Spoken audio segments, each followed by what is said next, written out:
112, अनुच्छेद 113, अनुच्छेद 114, अनुच्छेद 115 और अनुच्छेद 116। आर्टिकल बहुत ही ज़्यादा पूछे जाते हैं, किस आर्टिकल में क्या है कोई बता। चलो गुड।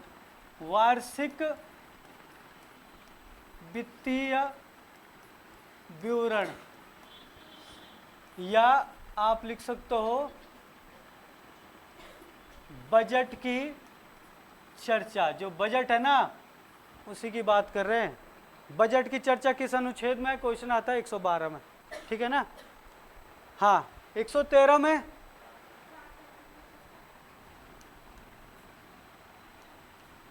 प्राक्कलन, अभी बताएंगे इनका मतलब। 114 में विनियोग विधेयक, वेरी वेरी इंपॉर्टेंट है सारे के सारे। इनके तो आर्टिकल सीधे रट देना आप, इसके अंदर क्या बोल रहा है वो तो मैं आपको समझा दूंगा। हो सकता घुमा दे क्वेश्चन, नहीं तो 99% चांसेस ये कि सीधा का सीधा अनुच्छेद पूछता है इनका सबका, जितने भी मैं लिख रहा हूं यहाँ पे, ठीक है ना। अनुच्छेद 115 क्या बताया था भाई? हैं अतिरिक्त अनुदान। और अनुच्छेद 116 है लेखा अनुदान। बजट की चर्चा किस अनुच्छेद में, ऐसा क्वेश्चन आएगा तो लोग क्या है, लोगों ने रट रखा है कि बजट की चर्चा किस अनुच्छेद में? अनुच्छेद 112 में, ठीक है ना। लेकिन वहां पे बजट शब्द का कोई यूज नहीं किया गया, समझ गए ना। बजट का मतलब होता है चमड़े का थैला, बजट का नहीं है वो। बजट का मतलब है बजट, यहाँ पे किसकी चर्चा है? वार्षिक वित्तीय विवरण। लेकिन हम उसको जो है लोकल लैंग्वेज में या फिर सरकार की बात करें, सरकार भी बजट बजट ही बोल लेती है ना, क्योंकि पूरे दुनिया में ही बजट बोलते हैं। लेकिन यहाँ पे जो है संविधान में बजट शब्द नहीं लिखा हुआ है, वार्षिक वित्तीय विवरण क्यों लिखा गया उसकी बात करेंगे। प्रश्न आएगा प्राक्कलन, है ना। प्राक्कलन की चर्चा किस अनुच्छेद में? अनुच्छेद 113। विनियोग विधेयक किस अनुच्छेद में? 114 में। अतिरिक्त अनुदान की चर्चा किस अनुच्छेद में? 115 में।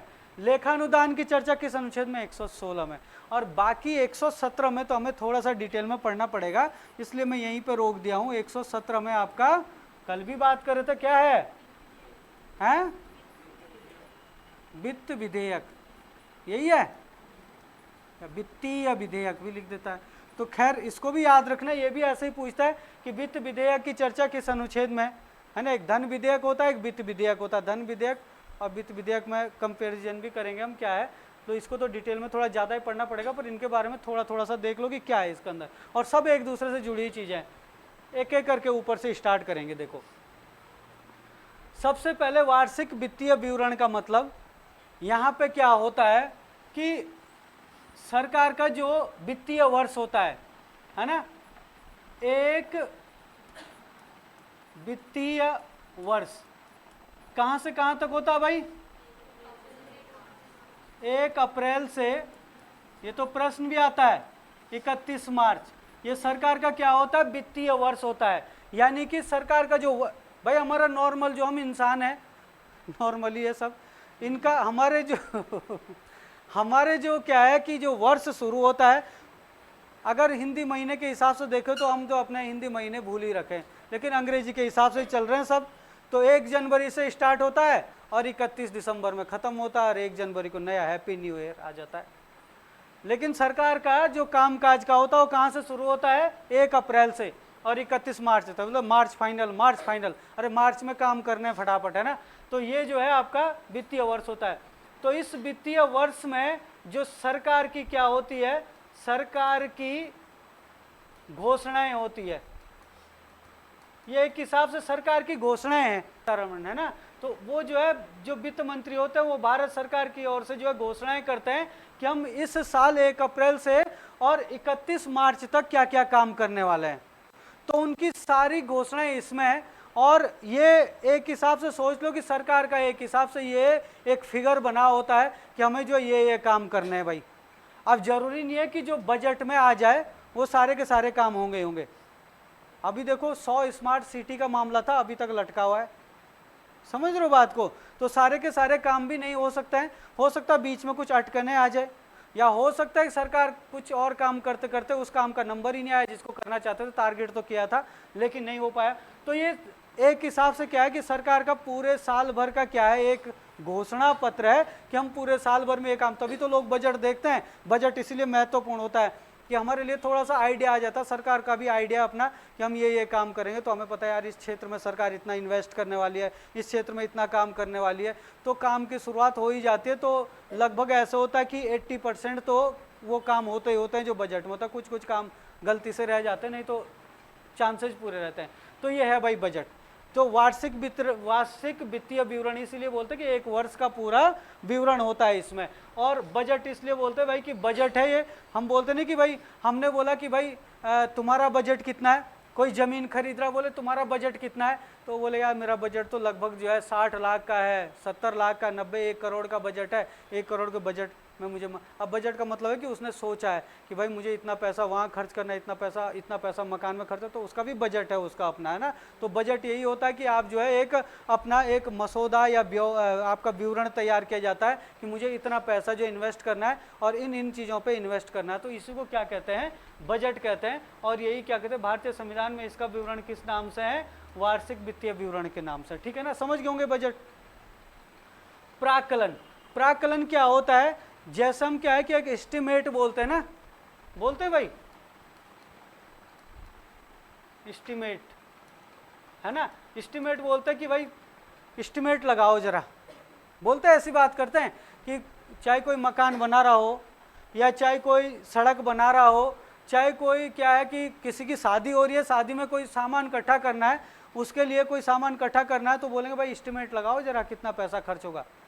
तो अब क्या करती है सरकार, जैसे सरकार ने ये घोषणाएं कर दी ना, बजट की घोषणाएं कर दी, उसी से जुड़ी हुई बात है।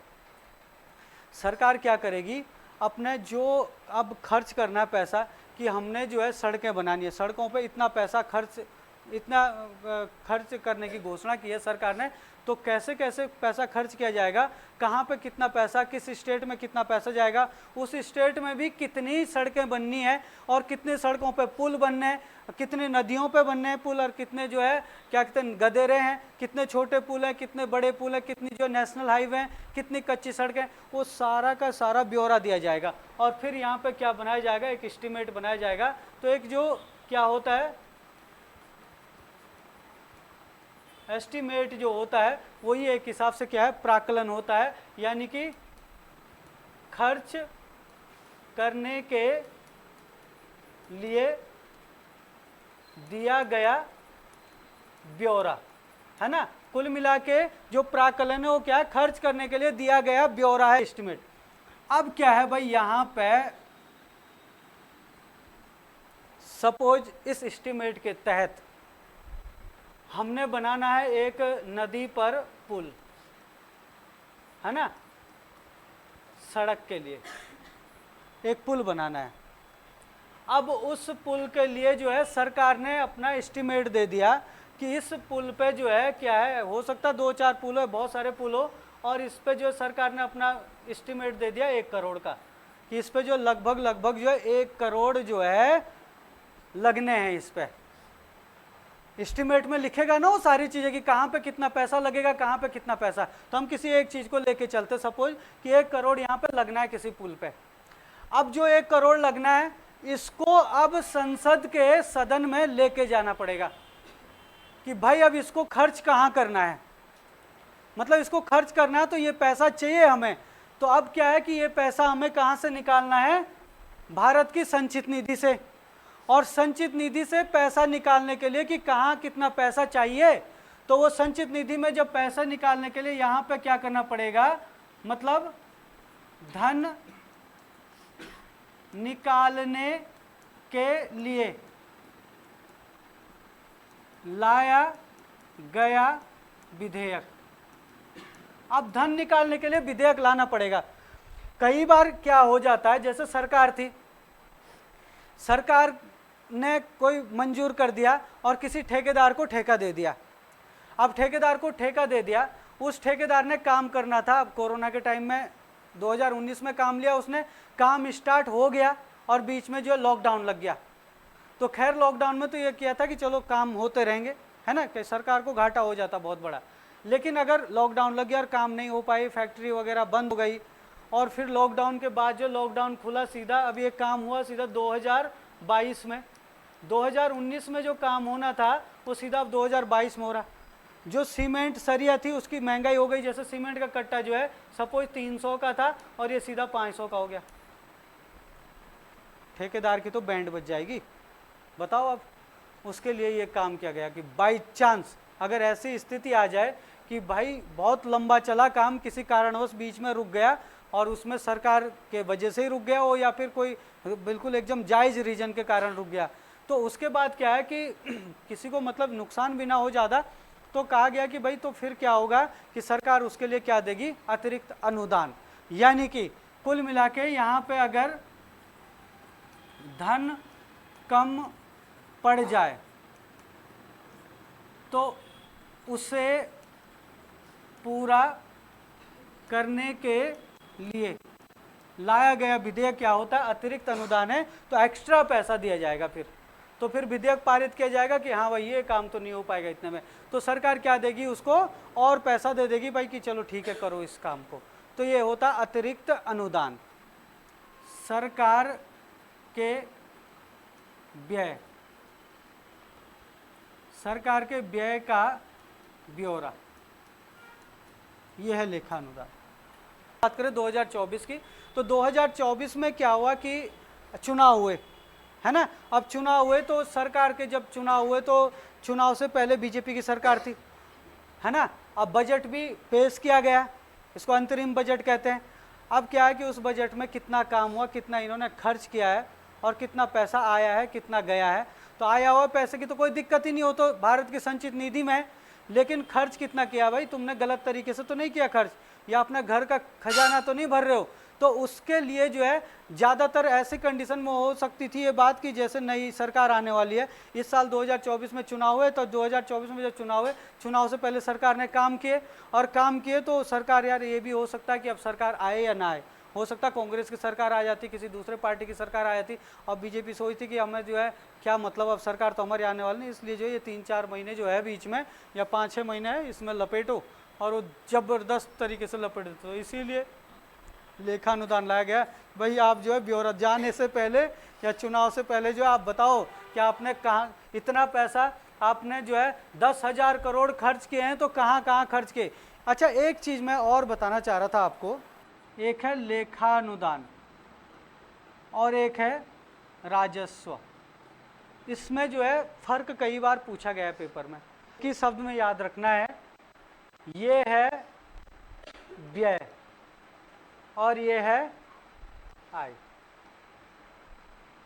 जो सरकार के पास पैसा आता है उसको कहते हैं राजस्व, बोलते हैं। सरकार का व्यय होता है वो किस में आता है, लेखानुदान। व्यय का मतलब क्या है, खर्च, है ना। व्यय का मतलब क्या है, खर्च, और आय का मतलब जो कमाई हो रही है ना। तो यहाँ कमाई तो नहीं बोलेंगे, आय बोलेंगे। तो ये पॉइंट भी आप जरूर याद रखना कि लेखानुदान में क्या होता है, सरकार की व्यय का ब्यौरा होता है या फिर सरकार के किए गए खर्च का ब्यौरा होता है, और जो आपका राजस्व होता है उसमें आय है। हालांकि इसकी चर्चा यहाँ पे नहीं की गई, लेकिन साथ में मैंने इसलिए बताया, आपको पता होना चाहिए। और इसके बाद अगला आता है वित्त विधेयक, इसके बारे में हम कल चर्चा करेंगे, है ना। चलो एक बार जरा फिर से देखते हैं।